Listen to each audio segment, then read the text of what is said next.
The Hog's Die is brought to you by TicketClub.com, your one-stop shop for live events nationwide. Whether you're looking for game, theater, or live performance tickets, don't sweat it. TicketClub.com has you covered. So make sure you're going there for all your live entertainment needs, and make sure you're clicking over to them from the banner at the top of thehogsdie.com.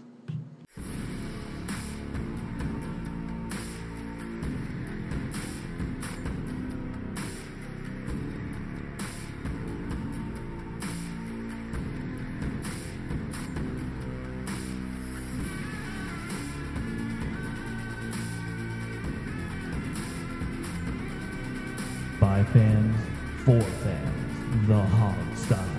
And now, here's your host, Sean Conti.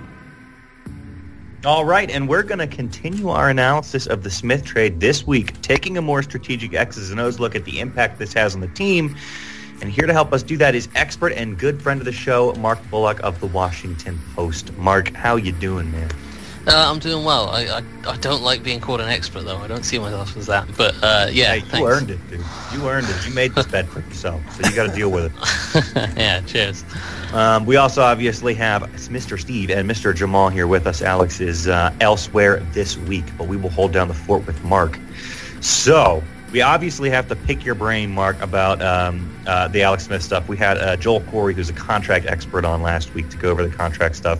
So we want to talk more strategy this week. We also want to ask you about running backs. You put out a piece the other day about it. First, Steve, we had a poll this week of our beautiful listeners. What was the question? We did this week? We did have a poll, and we're going to do the Alex. It's going to be Alex Smith this week because last week we posted our poll before the trade came in. So this week we're going to get everybody's take on Alex Smith now that it's been a week and people have had a chance to digest it. So the question was, now that you've had a week to digest the Alex Smith trade, how much do you like or dislike it? The choices I put out this week are: you love it, you hate it, you like it, but we traded too much. And then for those of you out there who are Team Kirk, should have tried to keep Kirk Cousins. So those are the four choices. So as always, gotcha. Let's start with you, Sean. Okay. What do you think the people would have voted for, and what did you think? I am going to guess that they liked the trade, but they thought it was too much. I feel like that's kind of the safe answer. You kind of cover both bases there because you could say you felt like it was too much while also acknowledging it works for you. I'm going to say most people went with that. Not going to be a huge margin. I guess I'm going to I will, for the most part, agree with that too. Okay. So I will say that they liked the trade, but we gave up too much, seeing as how there's an emotional attachment to Kendall Fuller. So let me go ahead and say that they liked it, but we gave up too much. It's a very emotional attachment, I think. Mark, what do you think the public would have voted for in a poll like that? We're going to get your opinion of Alex Smith in a minute. What do you think the public's sense of this is?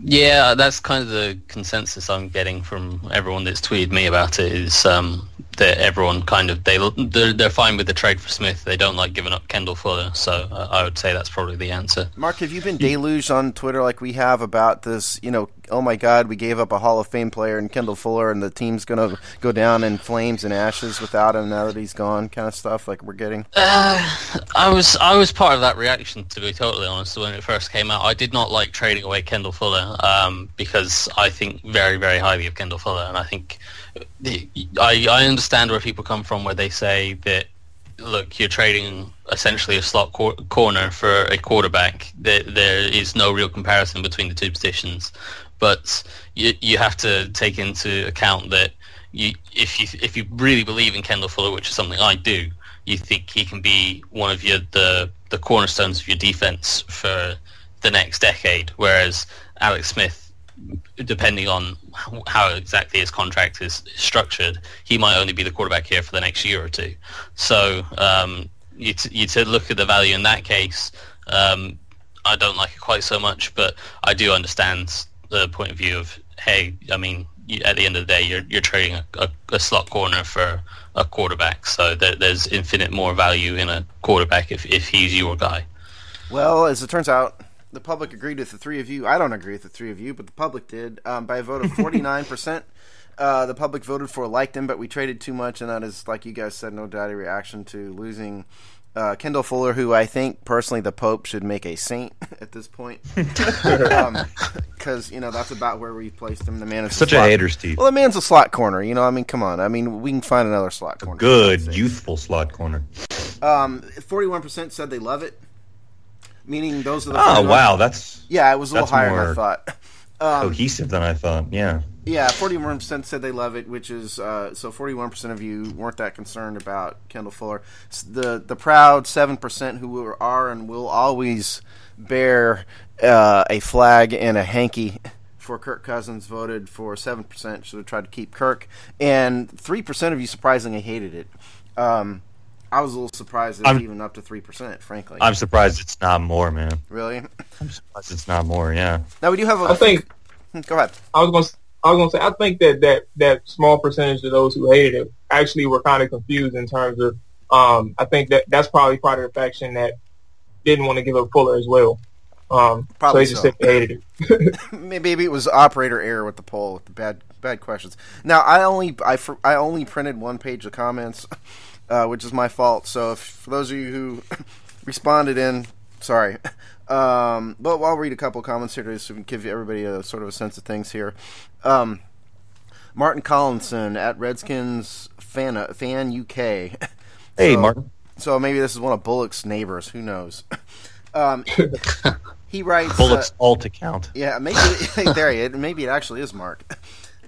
He wrote, anyway, I think we got a slight upgrade at quarterback. Smith is a top 15 guy, just like Kirk. Just wish Fuller was not involved in the deal. I think that's probably a pretty good, representative sample of where everybody is.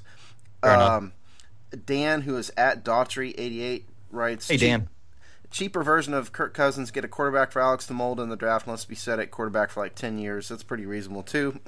I'll read one more here because I liked this a lot. This is Razor Ramon, who is at Alter Ego 24. He writes, what about a meh option?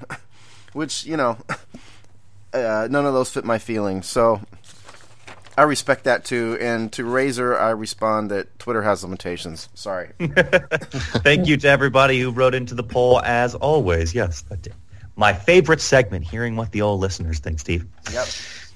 Well, let's jump into it then, because we do have the expert on the line with us, and we've got all the contract stuff out of the way. I'm going to keep calling you expert through the rest. This is your fault, Mark. I mean, you're the only one I know who's gone from Hogshaven commenter to Washington Post employee thanks to your incredible football nerdiness. So I respect that. He has to be good. Exactly. I'm good at acting like I know what I'm talking about. I think that's how I've managed to bluff my way into this spot. But we know what you mean, Mark. Hey, we are bluffing our way through this too. Yeah, I woke up maybe 5 minutes ago, Mark. This is how we do. Okay, so you put out this piece on the old Insider, Washington Post shout out. How new quarterback Alex Smith is going to fit into the Redskins system? Like a frickin' glove is the answer, right? Right? Yeah, sure. Yeah, let's go with that. Like a glove. Let's expound on that a little bit. Yeah, go over a little bit, I guess, of what you found in the article. Sure. He's a very, very good fit for what Gruden likes to do, especially if you go off what his film was last year, because last year he was a little bit different from what people typically associate with Alex Smith. When you think of Alex Smith throughout his career, you typically think of a guy that is kind of a check down Charlie. He plays it safe. He doesn't take many shots deep. He's a little bit mobile, but he for the most part is kind of a short game manager. But last year he was far from that. They finally got creative with their offense with the Chiefs. They finally got some weapons around him that he could rely upon. And we saw a guy that was just, in general, a very good quarterback. He took his shots. His deep ball was actually fantastic from watching it. Yes, he definitely benefited from having a guy like Tyreek Hill outside that could basically run by anyone, but at the same time you still got to make sure you can hit that guy in stride so that you're not breaking him up and having to have him come back to the ball. And he was still, despite having that speed on the outside, he'd still judge the throw perfectly. And there was a couple of throws. I think there was one against the Raiders where he made it a perfect throw, and Tyreek Hill didn't have to break stride at all and made a sort of Hey, Mark, 70-yard bomb. I'm sorry, So- can I stop you right there real fast about this? Yeah. Because I thought this is one of the biggest advantages that Smith has over Cousins. Because I mean, we've all seen the incredible number of times that Deshaun Jackson had to slow down. He had to go get a ball, and Deep ball ain't gonna happen. Yeah, I never thought Cousins was a very good deep ball thrower. Although some of them obviously were completed thanks to the genius of Deshaun Jackson. But how much better is Smith than Cousins at that deep ball? The deep 9 route, the out and up down the field. Yeah, definitely. He is definitely an upgrade in that perspective. From what I've seen of Smith last year, I watched something like 7 or 8 of his games last year to get an idea of him, and yeah, he's definitely a better deep ball thrower than what Cousins is now. That being said, Cousins has improved with his deep ball, and he's been a lot more willing to throw it in the last year. But Smith, the actual placement of the ball and the trajectory with which he throws the ball is much better from Smith. So yeah, definitely, I agree. It is probably one of the bigger factors that would have drawn Jay Gruden to him is that ability to hit that deep ball without having the receivers having to make some sort of adjustment to come back and get the ball. Yes, I definitely agree with you on that regard. In terms of Smith, other aspects of his game, there is some West Coast offense carryover from the Chiefs system. The Chiefs, obviously, Andy Reid's a kind of core West Coast offense guy. They did have what a lot of people are calling college offense stuff with run-pass options, and there was read option in there, and there was a lot of bubble screens and all that kind of stuff, which, some people don't like it. Some people do. I mean, you just saw the Eagles running this similar types of concepts, and they just won the Super Bowl. So clearly it can be effective when run properly. So you probably want to incorporate some of that stuff because he ran it successfully. So you'd have to change a little bit, but there's certainly plenty of core West Coast offensive concepts that carry over, which should help him transition from Andy Reid to Jay Gruden's system pretty effortlessly. And then he offers a little bit more mobility. Cousins was sort of deceptively mobile, as people like to say, but Alex Smith is just mobile. He can run. His legs are definitely a weapon. Sometimes he can be a little bit too quick to drop his eyes to the rush and take off running. But it's not a consistent issue for him, and it's not something that he can still pick up yards from running when he does that. It's not that he always runs into a pass rusher and runs into a sack. So, but there will be occasions where perhaps he could have just taken one step up in the pocket and then hit a receiver down the field rather than try to break the pocket and scramble for 3 or 4 yard gains. So, I think that kind of gives a sort of overview of what to expect from Smith. Now, in the piece I wrote about Smith earlier this week, and I don't have your expert film eyes that you do, but nonetheless, one of the things I saw in his numbers, in his stats, was that compared to other starting quarterbacks, Smith tends to throw into tight windows and covered. In receivers that, are covered pretty well, far less often than some other quarterbacks, including Cousins. Is that a weakness of his game? Am I totally wrong with that? What did you see in that regard? I think historically that's probably, in terms of his career arc, that's kind of a fair narrative to say. This past season, that I don't think that was the case quite so much. He was certainly willing to fit the ball in when he had to this year. The thing I would say about the offense that he ran this year was there wasn't a great deal of intermediate stuff. So a lot of it was very short and quite open stuff, which he did help manipulate those open windows underneath by sort of looking off linebackers and pump faking one way and then throwing back the other way. But for the most part, it was quick game, get the ball out quickly, where receivers weren't covered particularly well. And then obviously dialing up those deep shots. And most of the sort of intermediate game came with Travis Kelce running sort of corners or deep outs and that kind of thing. So there wasn't very much intermediate over the middle, which is where those tight windows can occur. When he did throw that, it was more off of play action, which, Gruden has used play action to open up that middle of the field plenty of times for the Redskins since he's been here. So I don't see that being a huge issue. But there might be a slight transition in that regard where he'll have to get used to throwing back over the middle again. But I mean, he's been a quarterback in the NFL for God knows how many years now, so I can't see it being an issue. Yeah, exactly. So he's been there and he's done that. He's seen it all by now. So I don't see it being a huge issue. But yeah, the windows he had to throw in, certainly in his career, he's been maybe a little bit more reluctant. But in the past, but this past year, I didn't see him backing down from those tight window throws. So that's one of the things that I've actually been thinking about for a good little while now after the Redskins acquired him. So one of the things that was coming to my head was a lot of fans have that I've come across. I wouldn't say this is the majority of how the fan base thinks, because I wouldn't say that's accurate. But some of the fans, or a lot of fans that I've come across, has I felt it was an infatuation on Smith because of the fact that, his highlight reel this year consists of him just throwing bombs away to Tyreek Hill, all these big plays, explosive plays, and there's 12 years of film on Alex Smith.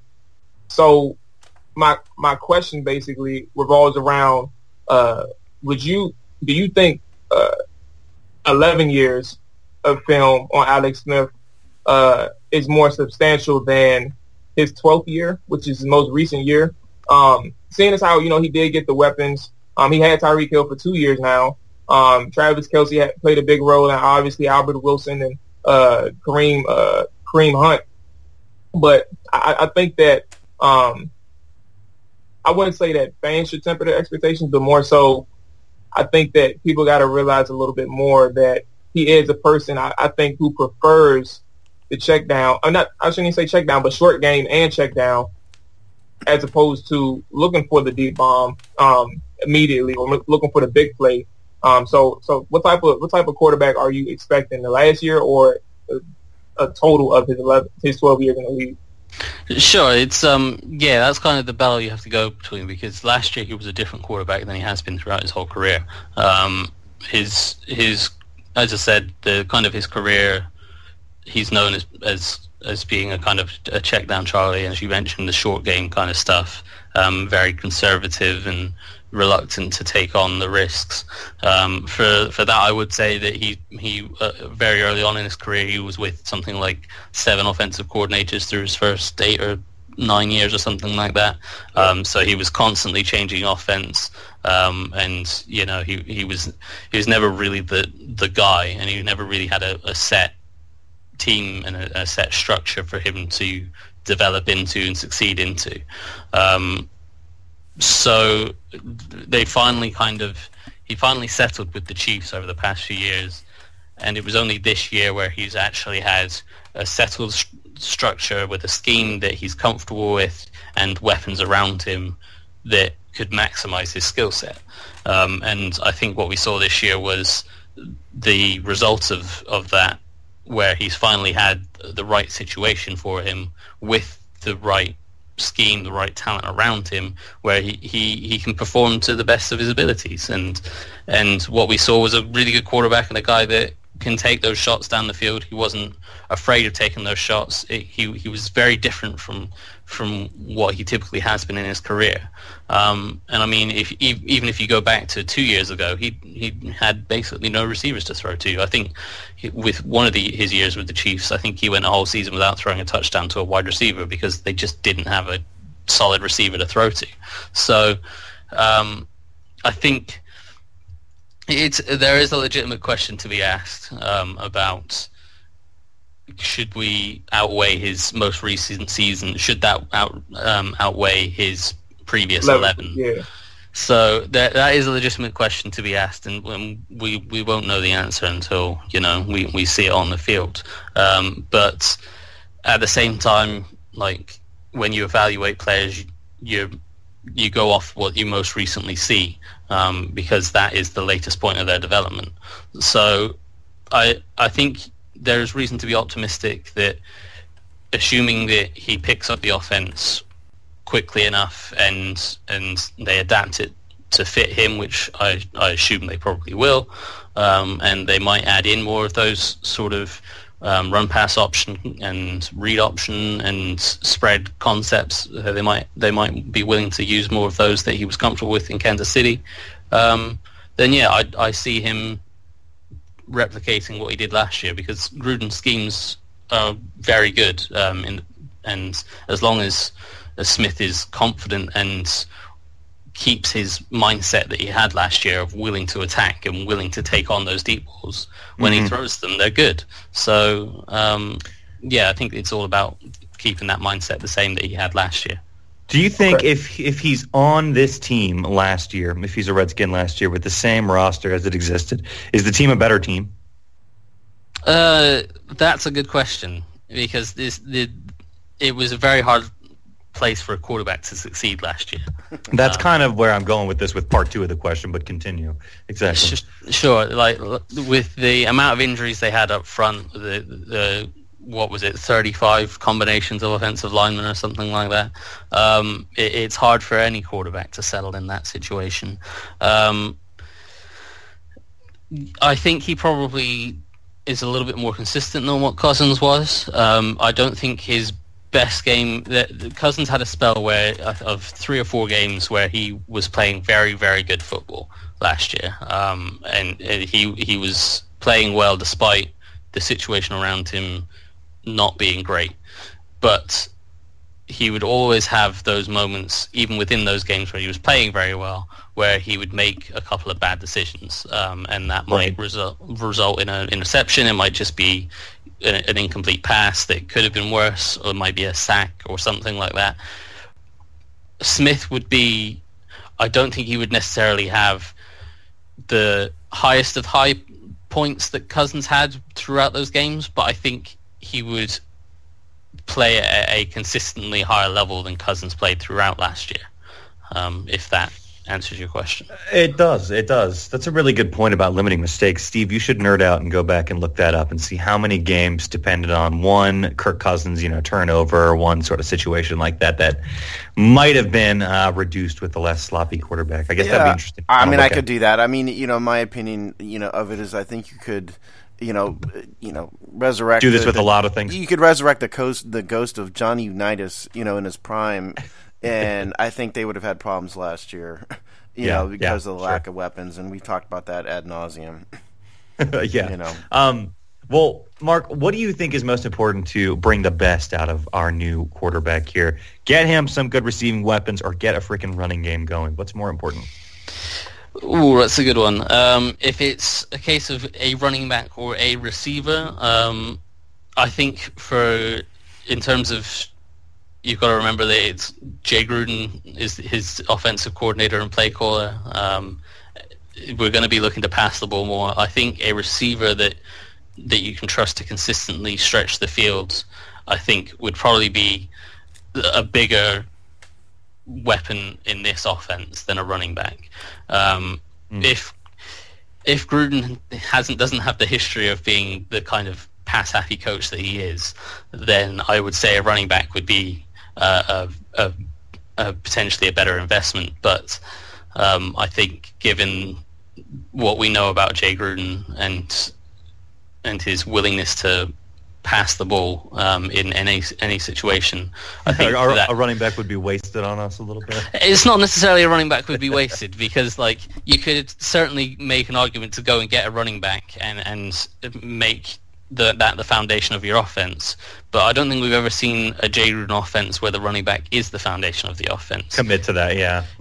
His offense has always been about getting a quarterback that you can trust to be a distributor, surrounding him with weapons in terms of receivers, receiving tight ends. You look at when he was in Cincinnati, they had AJ Green, Mohamed Sanu, Marvin Jones, Tyler Eifert, and Giovanni Bernard out of the backfield. That's like an all-star caliber set of weapons, and you could do so much with that. And then he comes here, we had Pierre Garçon, Jamison Crowder, Jordan Reed, Deshaun Jackson, and Chris Thompson out of the backfield. That's another ridiculous set of weapons. Jay Gruden's offense is all about using those weapons to manipulate the defense and making it very easy for a quarterback to say, okay, we understand what the coverage is going to be pre-snap. We know where we're going to go with the ball pre-snap. That guy's probably going to be open. So for the most part, it's a pretty easy job for the quarterback as long as he knows what his read is and he confirms it post-snap from his pre-snap read. Then we finish the year with Ryan Grant and Capri Bibbs. Yeah, exactly. you go through those kind of injuries and that's what happens. So, yeah, I think a receiver that you can trust to stretch the field would open up more of the offense than a running back would at this point. Jamal, I have a question, but go ahead, Jamal. I know we've been cutting you off. Oh, no, it's fine. Because basically, Mark actually mentioned Jamison Crowder and Dawson and stuff. I just wanted to know how they would benefit from a quarterback like Alex Smith. So, somewhat answered it, really. I can go into that a little bit more if you like. Please. Go ahead. Sure. Well, for one, Smith throws a far better fade than Kirk Cousins does. So Josh Doctson in the red zone. A better fade. I think all four of us throw a better fade than Kirk Cousins. That's debatable about me, but we'll see. Yeah, he throws a better fade, so he'll give Doctson certainly a lot more opportunities in the red zone. So Jay Gruden might have made that trade purely for the fade ball, but all fade all the time. Exactly. But Jamison Crowder, I think, will definitely benefit from being the kind of underneath go-to guy, especially if Jordan Reed has more issues with his injuries. Jamison Crowder, if he sticks back to the slot where he can run his choice routes and win underneath with his quickness and get yards after the catch, that's certainly the kind of guy that Alex Smith likes to go to. So yeah, I think Jamison Crowder would be the big benefactor of the Smith trade. In terms of Smith, I think they need more. I think the Redskins need more than just the speedy deep ball guy. Because you said it before. Smith tended to not throw the mid range, over the middle stuff. But truth of the matter is, in Washington, I don't think we have that receiver either since Pierre Garçon left. I mean, Josh Jackson just isn't there yet.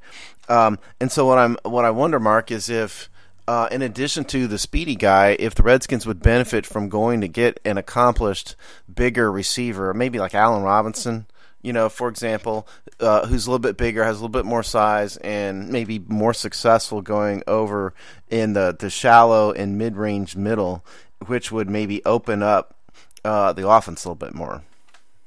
Yeah, sure. I mean, you definitely, everyone in the league should be considering going after a guy like Allen Robinson because he has the potential to be, one of the best receivers in the league. I was just watching receivers the past 2 nights because I was writing up a free agency preview on those. So yeah, definitely you can make an argument for a guy like Allen Robinson, and I agree that anyone would benefit from that, and Robinson has more strings to his bow than he can be a deep threat. He can be the guy that can go over the middle and make those tough catches and stuff like that. I think that's kind of what you get in Crowder. Can be the kind of guy over the middle in size. Jordan Reed, obviously, and Vernon Davis with the tight ends. If you want to go down that route, they can be that guy over the middle. And if you have a large amount depends on what you think about Josh Doctson and whether you think his third year he'll take that next step and become the guy they think he can be. And if he does do that, then I think opposite him you can get away with just a guy that can be kind of that burner. If you don't think he's going to step up, or if you think he's a different kind of guy, then yeah, definitely go get that Allen Robinson guy that can go over the middle and make those tough catches. Well, what do you think, and then be Mark? that kind of possession receiver. I mean, what do you think about Doctson? I am probably more optimistic than most about Doxson. Nice. And maybe that's a slight bias from how much I liked him pre-draft. But I'm slightly more optimistic than probably most, and I think he can be a good receiver. I think the thing we've missed on is a lot of people talk about that injury in the first year and how this was essentially his rookie year. But I think most receivers, certainly a few years ago, whenever a receiver was drafted in the first round, we'd always say it would take them 3 years to fully live up to their potential. And we would, unless you get a guy like Julio Jones or Calvin Johnson, who's like a freak athlete and what have you, for the most part, we'd say a receiver would take 3 years to sort of, for everything to click and for them to get to their sort of, fulfill their potential. And I think Josh Doxson's on that track, despite having basically missed his rookie year. We saw certainly flashes of it last year. He definitely needs to be more consistent, but we saw the kind of guy he can be when he pulled in some of those ridiculous catches, and he made some fantastic adjustments to inaccurate balls from Cousins, and he corrected him and made Cousins right on a lot of those throws. And I think he can improve, and I think he can be a guy that isn't just known for his spectacular catches. I think he can be a guy that can run the sort of the basic in routes and the digs and the over routes and what have you, and be the sort of X receiver that they'd like him to be. I think he can develop into that, but yeah, I think it's going to take him another year to do that. He's just, I don't think a receiver can come out of college and be expected to be able to be an expert in the full route tree and understand the nuances of how to create separation and all that stuff. It's just too much. And sure. I kind of agree with you, Mark, in Doxson. I think people need to get off his back a little bit and let the guy have another year. But part of the reason why the fans, I think are negative is they just have, PTSD at this point about Redskins drafting receivers. And, I think the last one is probably Art Monk, that really worked out for a career, which is sad. But here's my question, though, really. I think we can't let this quarterback thing go without comparing Jordan Reed to Travis Kelce. Can you talk a little bit about how Alex Smith used Travis Kelce and how that translates to Reed? Because from my analysis of Reed that I did, at least from a production standpoint, they're very, very, very close. I think Kelce's a better blocker, but Reed has performed as well as or better than Kelce. So can you compare the Smith-Kelce connection to the Smith-Reed potential connection? Yeah, well, I mean, any quarterback that is ever going to play with Jordan Reed is going to love playing with Jordan Reed because he's a ridiculously talented receiving tight end, and he can dictate coverages and what have you. But yes, the way he used Kelce, I imagine, would be a very similar way to the way he uses Reed, in that Kelce could run those tough routes, and they would often isolate him out wide, as we've seen the Redskins do with Jordan Reed numerous times, and that gives you a very good understanding before the snap of what the defense is doing, with whether they're matching up in man coverage, whether they're going to play a zone coverage, and that gives the quarterback a hell of a lot of information just pre-snap. And then the main difference between Kelce and Reed is that Reed's a little bit more of a quicker guy, although he has become more physical in the past few years. But he's a quickness guy that can win quickly with his ridiculous stutter step sort of basketball crossover move, and he can win those choice routes quickly underneath. Whereas Kelce, he didn't quite have that quickness. He won more. He won more with his physicality, and beating defensive backs and safeties and linebackers with his physicality at the top of his routes, and being able to use his body and his size and his frame to shield the ball from those defenders. But they will still run similar routes, a lot of similar routes, the corner routes, the deep outs, those type of things. Smith was money on throwing those sort of corner routes and the deep outs and the deep overs. to Kelsey, and I don't see that being any different with throwing to Jordan Reed, assuming Reed's healthy and in the lineup. Now, I know we need to move to running backs, but I do have one more Smith question here for you. You mentioned earlier how athletic he is. He's a pretty decent runner. I mean, he's actually one of the top running quarterbacks over the past several years in terms of yards gained and whatnot. So, number one, does Smith actually occasionally run too much and give up too quickly, on some of these plays and just kind of take off? I've seen that, I think, a few times from him. And the other thing is, I think Chris Collinsworth's going to have, read pass option, a run pass option, tattooed on his forehead. And then the amount of times he said it at the Super Bowl. So is Smith's improved athleticism, does it help in things like read options, like Robert Griffin used to run, and read option plays or run pass option plays? Sure.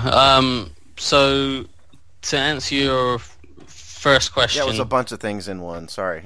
Yeah. Well, remind me again the first one. The first one was, does Smith actually sometimes take off and run too soon, right, knowing he can use his athleticism so much? Sure. Yes. So there are occasions where he does drop his eyes to the rush too early, and then his natural instinct becomes to run rather than to throw. I wouldn't say that his natural instinct when he's in the pocket and he trusts his protection is to run. His natural instinct then is still to sit in the pocket and pass. But when he feels pressure and he doesn't trust his protection, and a lot of the time last year, the Chiefs, certainly early in the year, they had some new guys up front, particularly interior. I think they had a couple of new guards. I don't think he fully trusted them early in the year. And they sort of gave him reason not to trust them earlier in the year. So he did have some issues where they were getting walked back a little bit quickly. And then, yes, he would be quick to sort of drop his eyes to the rush and think, oh God, I've got to scramble and get out of this, when sort of a Tom Brady maybe, or a better pocket quarterback, a more comfortable quarterback in the pocket would have just sidestepped the rush and reset and kept his eyes downfield and thrown. So there are certainly occasions where he does drop his eyes to the rush and then take off running a little bit too early, perhaps missing some option down the field. But it's more to do with, I think, trusting his protection than his natural instinct is to run, if you see what I'm saying. Yeah. The second part of that was read option. Are we going to see more read options? Yes. Honestly, I'm not sure. I don't know if Jay Gruden is the biggest fan of the read option. I think he likes it as a weapon on short yardage and red zone type situations, as we've seen with Kirk Cousins on like 4th and 1, carry the ball, or on the goal line, we've seen him score a couple of touchdowns in read option. I think he likes it then when the quarterback doesn't have to pick up a chunk of yardage, when he only has to get 1 or 2 yards. I think that's when Jay Gruden likes the read option. Perhaps I'm wrong in that, and perhaps we'll see him incorporate it more, because if you have the option to do it, and Alex Smith certainly can do it, then we've seen it can greatly improve a running game, as we saw with Alfred Morris when Robert Griffin III was in the lineup. Just the threat of him being able to keep the ball, Morris averaged something like a full yard or maybe 2 yards more per carry when RG3 was in than when it was Cousins. So that's right. The threat of the read option is certainly a legitimate threat. How much Gruden will want to use it, I don't know. My instinct is, from just the way I've seen Gruden's offense and been charting it, is that he only really likes to use it in short yardage situations where the quarterback doesn't have to pick up a chunk. But maybe that's because he doesn't necessarily trust Kirk Cousins that much in terms of as a runner once he gets that sort of first couple of yards. And maybe with a guy like Alex Smith he will. I don't know. Sure. With the run pass option stuff, I have an ongoing theory that I've tweeted out a couple times that Kevin O'Connell, the quarterback's coach, he was on Chip Kelly's staff in San Francisco, which obviously Chip Kelly is known for introducing a lot of the run-pass option stuff. And I would think that influence there might help them add more of those run-pass options. And around the time when Kevin O'Connell was being linked with Chip Kelly's staff at UCLA, and everyone thought he was leaving the Redskins at the end of the year, we started to see a couple of run-pass option plays be incorporated. There was one against the Chargers where he hit Brian Grant on a quick slant for 20 yards.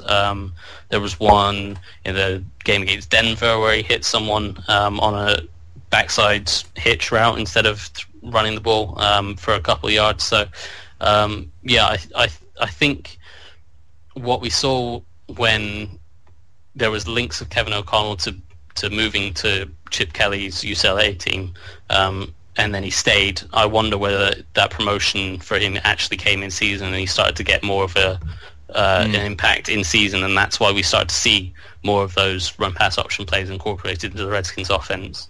And I wonder whether, with him having a bigger role this year officially, whether having Alex Smith come over from having run all of those types of concepts with Kansas City, whether we'll start to incorporate them more with the Redskins this year. Interesting. Wouldn't be against it. So anything, we got to move to running backs. Anything else that we missed talking about Alex Smith? You're the expert, Mark, so you got to tell us. You're our expert. I mean, expert opinions don't come, don't grow on trees. Yeah, experts are rare, like you. Yeah, man. So I think we pretty much covered most of what Smith is about. We covered his mobility, his deep ball throwing. He's been more aggressive the past few years. I think we pretty much covered. What about the fact that Alex Smith seems to be a spitting image of Aaron Rodgers, only minus the horrible mustache? Yeah, I'm not an expert in that regard, certainly. Either fashion or doppelgangers? Yeah, neither. Fair enough. Well, let's talk about running backs, because you put this piece out on Thursday, I guess it was, of this past week, talking about potential running back free agents for the Redskins to pick up. So why don't you, and you did mention that Rob Kelly and Samaje and Thompson, everybody else is still under contract for next year. So why don't you tell us, which one of these guys really stood out to you, or does anybody stand out to you above the rest for free agents? The two guys that I looked at in that piece from free agency was Dion Lewis from the Patriots and Isaiah Crowell from the Browns. Now, Dion Lewis, I watched the running backs for Bleacher Report's NFL 1000 this year. I graded them, and I think Dion Lewis came in something like 6th or 7th in terms of in all the running backs that we graded. So he's a largely underrated, and he's had some injuries over his few years in the NFL. So he's not had a chance to fully show his talent. But this year he finally was healthy, and he was given the opportunity sort of late in the year to really be the guy and be that sort of starting running back that carried the ball 15, 20 times a game. And he was fantastic. People get caught up on his size. He is a little bit undersized, especially for when you compare him to the type of running backs the Redskins have had recently. He's nowhere near a Samaje Perine or a Rob Kelly size. He's definitely a lot smaller, but that works to his advantage. He still runs between the tackles incredibly well despite his size. He can find holes that the bigger guys probably wouldn't be able to get through, and he bursts through them quickly.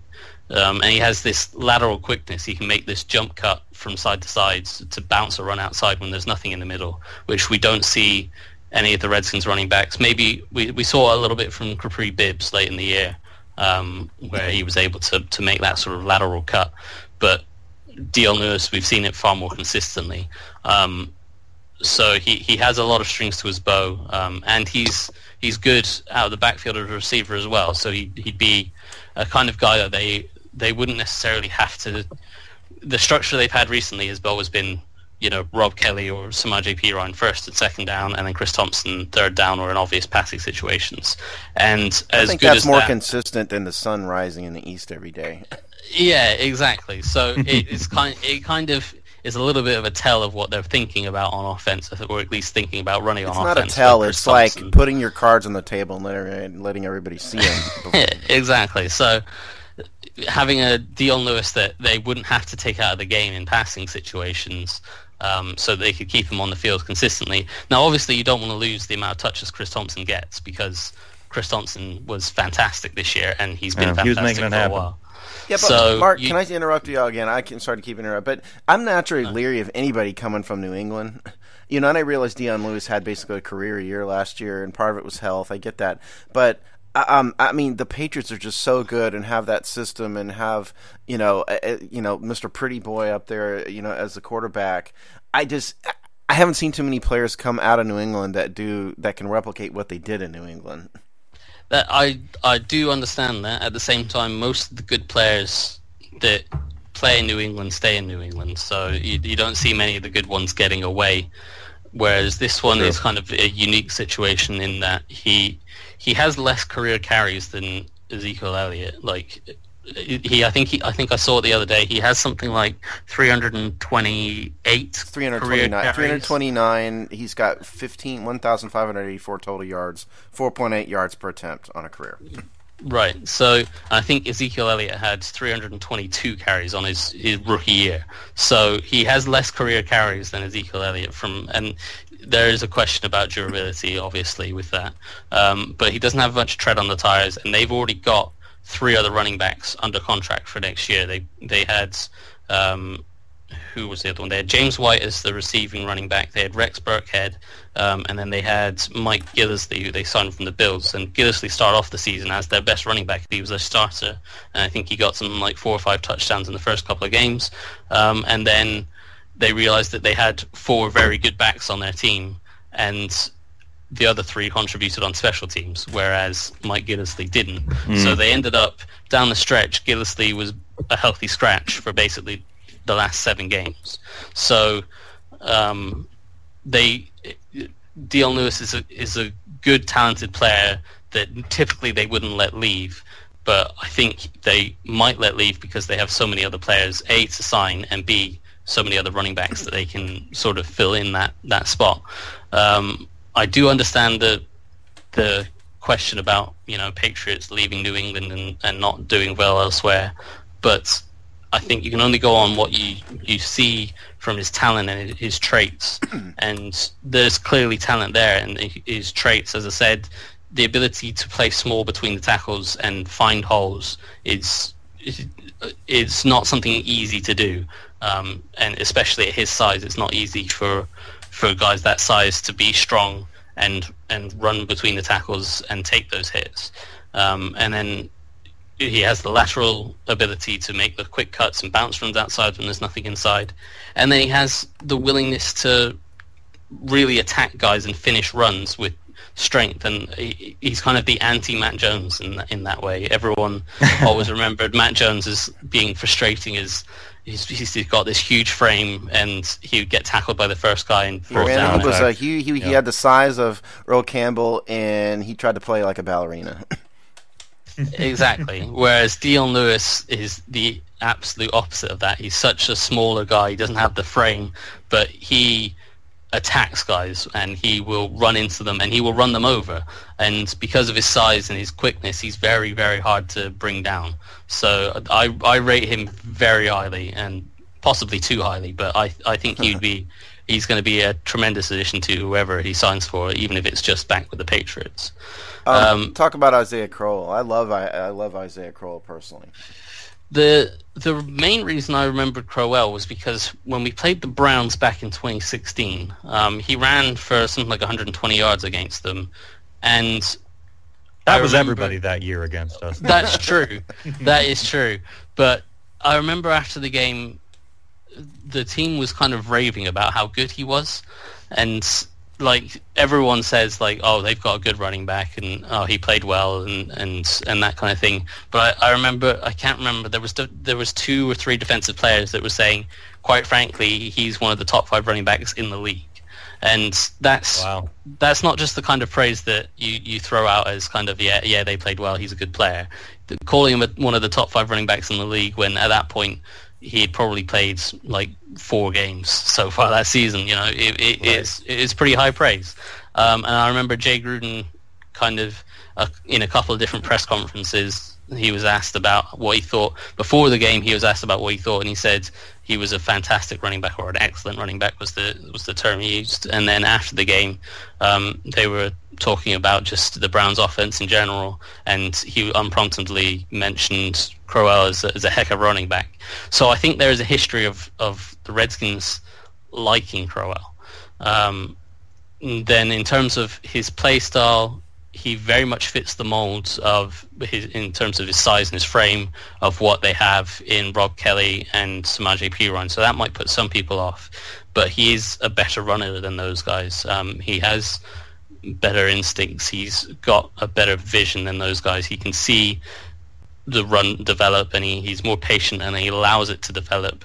But at the same time, when there's a hole to be hit, he hits it. He's decisive. When he makes his decision, he sticks with it. He goes, and he doesn't do sort of stuttering behind the line that we've seen some of them do. And he doesn't sort of wait and not have a hole to hit. He's not hesitant to hit the hole. So I like Hosea Crowell as well, and he would be a kind of guy that they could fit into that system that they have already of a guy to run on first and second down, and then Thompson come in on third down. So that would mean that Thompson wouldn't lose his touches, but you would still have that system of, it's kind of obvious when Thompson comes in what their intent is to do. Mm-hmm. I've become quite attached to that. Everybody has. Okay. I think I'm the only one who believes this, so I want to get your opinion on this. I think I hear what you said earlier about how Jay is more of a passing guy. He's never really relied on the run. I get all that stuff. I do think, though, that this year more than anything, Jay tried to run the ball a lot more, and he did, and he wanted to run the ball a lot more. Just the Redskins were just incapable of it. So I kind of have to wonder if the Redskins do get a hold of a true 3-down, feature back, if that's Dion Lewis or if that's somebody they draft or Isaiah Crowell or someone else. I do tend to think that Jay's offense might change a little bit from what it has been to have the Redskins rely on that a little bit more than they have, or that the Bengals, did when he was the coordinator. Thoughts?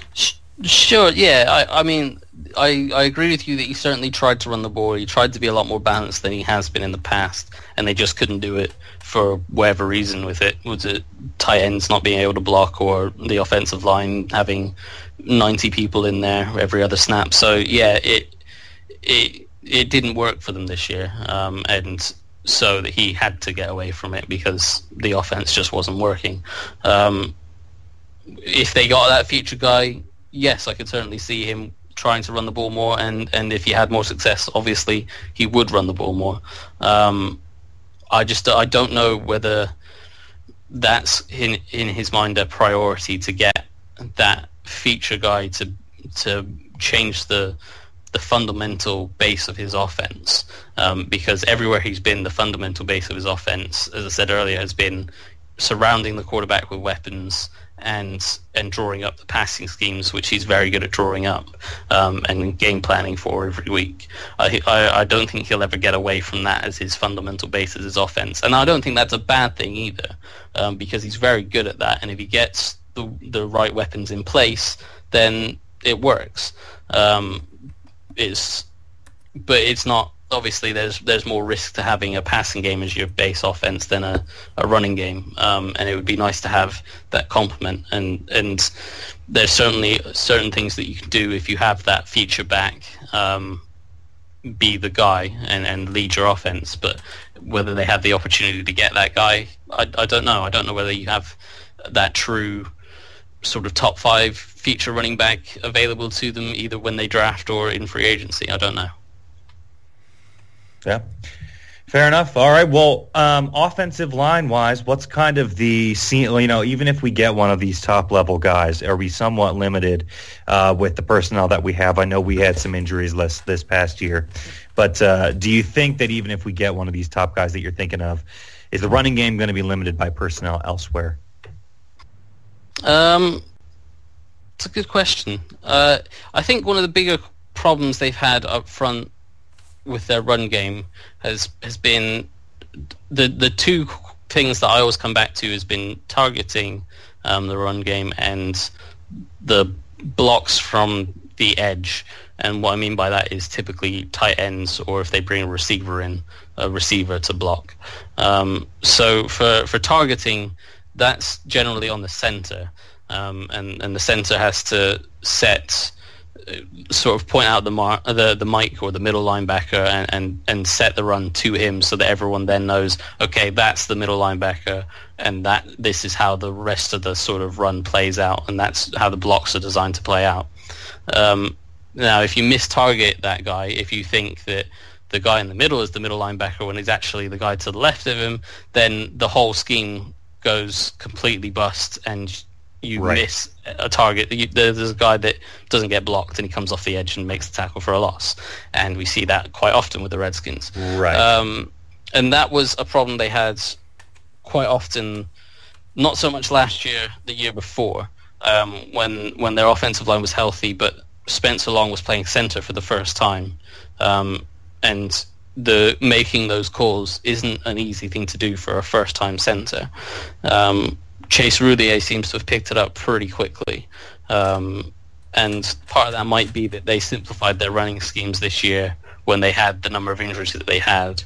They did simplify it and go more just standard kind of wide zone, and then the occasional sort of power and counter tray added into that. So part of that might be that they simplified the scheme, but Roudier, they certainly seem to have more success with targeting and having a guy on a guy with Roudier at center. And then my second point was blocking guys on the edge with tight ends and wide receivers. They just don't have a tight end that they can trust consistently to make those blocks at the moment. And that's a big part. Even if you're just running those basic wide zones, the tight end is a huge part of it, because they have to secure the defensive end that you're running towards. And if you don't block that guy, he blows up the entire run. So, yes, they don't have that consistent blocking tight end. Vernon Davis is better than Jordan Reed. He's still not consistently a very good blocking tight end. I'd like to see Nas Paul get more of a go of it, but they seem to only bring him in to sort of be a fullback, which he's pretty good at, or sort of... And he's an unrestricted free agent right now, too. That's he may true. not be back. Sure. There is hope that Jeremy Sprinkle can be that guy. He was certainly a very good blocker in college, but he had some technique issues that he had to work out. He's a huge frame guy. He kind of was all arms and legs, sort of all over the place, and he blocked guys just because he was a bigger frame and a better athlete than them. So they have to kind of improve his technique, and hopefully they would have done that throughout this year, and he probably would have worked a fair amount with Bill Callahan, not just Wes Phillips, the tight ends coach. So hopefully he can become that guy, but whether this year is too early for him, I don't know. But hopefully he can become that guy. But if he's not, then potentially adding a tight end that they could trust to block would be a huge thing for the run game. Yeah, I would like to believe that tight end, because of that issue alone, tight end will probably be on their needs list every single year until they get that, regardless of if Sprinkle, because they can't tell now if Sprinkle will develop into the guy that they expect him to be, but at the same time, it is a big issue. So I would imagine, I don't know, I haven't paid attention to any college tight ends, but I would imagine they definitely, or any free agents that may be popping up, but they probably are looking for another tight end, because that is it's a huge issue on why they can't necessarily establish a run game consistently week in and week out. And Reed just is never going to be the blocker. He's never going to be it. It's not his thing. I don't know if you want him to do it because you don't want him to get hurt even more. So I totally agree with Jamal, in that regard. Yeah. Yep. All right, well, once again, Mark Bullock, true friend of the show, doing the full hour with us. I was waiting for you to be like, guys, I've got to go. I can't do this all day. But you didn't do it because you're a true friend. Anything else we want to ask Mark before we let everybody get back to their lives this beautiful weekend? After all, he is an expert. He is the expert. We've got to pick his brain where it's possible. We covered a lot. We were pretty comprehensive today. Yeah, so I'll ask one question. Seeing as how they got Alex Smith now, obviously for at least a couple of years, Was there a quarterback that you was before the trade? Was there a quarterback that you was looking at? I like that. I guess in college that you was thinking that could have came here, expecting, assuming that Kirk Cousins wasn't going to be here. Yeah, I liked Baker Mayfield a lot from his college film, and I get why people are a little bit apprehensive about him. He's a big small guy, spread. I'm not a hater. It's number one, he's small. Number two, he was never been under center ever. He came from a spread system. I just thought it would take a lot for him to adjust. It's not a guarantee that he can. That's my problem with Baker. I don't hate the guy. I mean, to counter those points, what I would say is that the size I don't think is an issue for him. The way he manipulates deep defenders with using his eye positioning and his shoulder positioning, his feet positioning, and then things like punt fakes and what have you. The way he manipulates defenders suggests that he doesn't have any real problem seeing them. And as he said, sort of at the Senior Bowl, he said it's not necessarily about seeing over the guys because the protection is designed to open up throwing lanes where he can see through the middle of the offensive line if that's where the throw is meant to go and what have you. So I don't see the size thing as being a huge issue for him. With regards to being a spread quarterback, I accept that he never really took a snap under center. That's kind of a thing he'll have to do. I don't think that's a huge issue. I see there's quarterbacks every year that come out with that kind of thing, and sure, in training camp they might have a couple of fumbled snaps, and maybe one or two will carry over to a season. And yes, that one or two might turn into a turnover that might lose that game. But long term, I don't see that being an issue. I don't think I can't recall personally a spread quarterback that has struggled so badly with taking a snap under center that it stops them from having a decent career in the NFL. With the route concepts that he ran in college, sure, some of them were more spread stuff, but there was plenty of stuff that translates to the NFL, and particularly Gruden's offense. I think I got through 4 or 5 of Baker Mayfield's games. A friend of mine gave me the all-22 footage of his games, and there was tons and tons of plays and tons of concepts that definitely translate, and some of them were I was like I was watching not necessarily Redskins but certainly NFL football with a lot of the route concepts, because these are the type of things that they're running in college consistently now, and the NFL either has to adapt or they're not going to find quarterbacks that work. So the college spread knock on quarterbacks has always been overblown for me personally, but certainly in Baker Mayfield's position, he runs plenty of concepts that work in the NFL and are run in the NFL consistently. So yeah, I saw him as a guy that I thought could fit with Jay Gruden and his mentality. He's not for a guy like Alex Smith and Kirk Cousins. It's a question of, is their mindset they're willing to take the deep shot, whereas Baker Mayfield's the very upshot, the opposite is he willing to do anything but the deep shot, which fits in with what Jay Gruden likes to do. So I thought he would have been a really good fit. So yeah, he was the guy I was kind of closing in on as a guy that the Redskins might have wanted. So we'll get somebody. It'll just be someone in a much later round that we may or may not have ever heard of before. It's a developmental prospect behind him. Sure. We'll get somebody. All right, beautiful. Well, we will let people get back to their lives from that. Thank you to our friend Mark for doing this full show with us. Very awesome stuff. You can obviously check him out over at the Washington Post. Check him out. It's Mark Bullock. And we will be back with you guys next week. Shout out to our friends at Ticket Club. See y'all next time.